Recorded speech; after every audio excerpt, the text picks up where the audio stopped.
Okay, so this is second video that I'm going to show you. It's just the in the green theorem how to calculate the line integral in this case. So we're going to separate them into two different segments.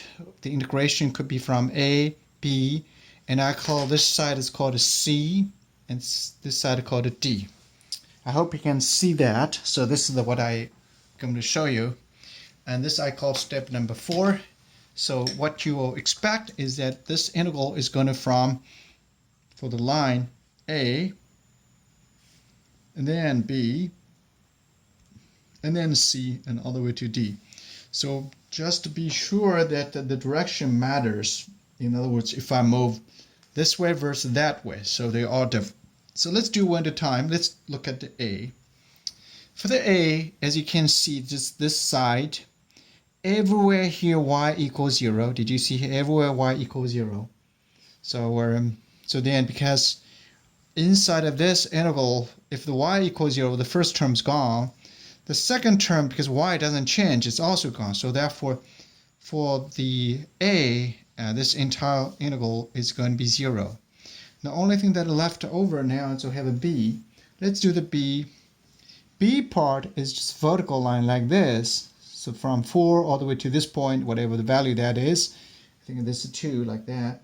So which is this part? In other words, the y does change, but the x does not change. So therefore, the first term here, this part is going to be 0, because x does not change, even though even though x equals 4, but it doesn't change. The dx equals 0. The first term is 0. That's what I wrote over here.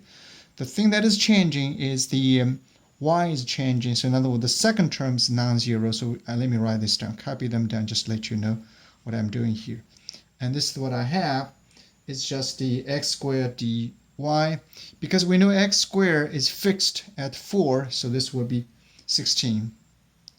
An integral with dy. 16. And y integral from 0 all the way to this point. I think this point, you can do the calculation easily. So if this the x equals 4, this would be 1/2. So y is 1/2, and that was from 0 all the way to 1/2. And this is the 8. So sounds good.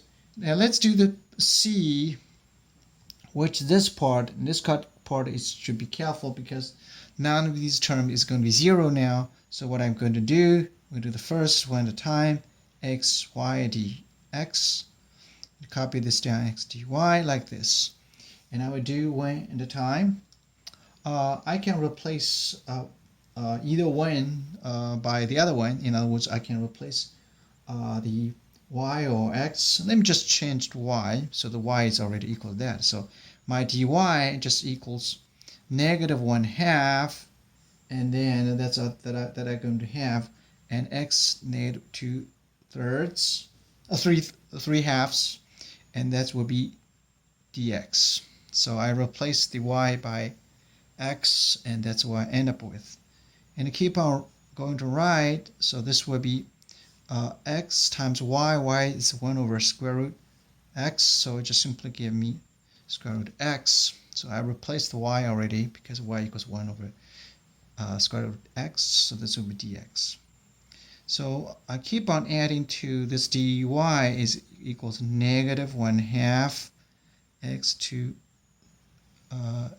the negative 3/2 and a dx. And then I do the integral. There's no magic to do that. So essentially, so you're going to combine these together. It's just square root. So if in the end, what I found out, this just equals negative 7/3. So like that. So just directly do the calculation. I think this direction calculation is easy.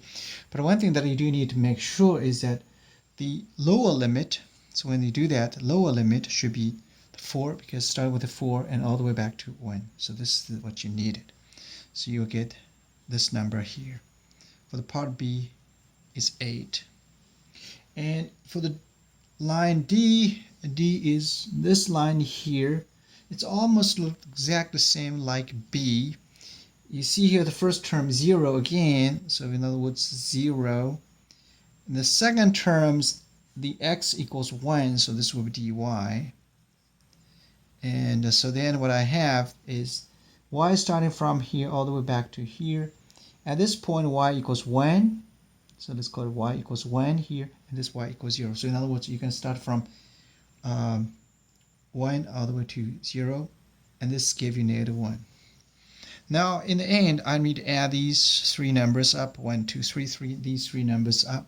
Essentially, I have 8. I hope maybe I'm not too low. Let me move a little bit above. Minus 1. And this gives you 14 divided by 3. So now you can see 14 divided by 3, 14 divided by 3. They are exactly the same. There's no difference. That's it.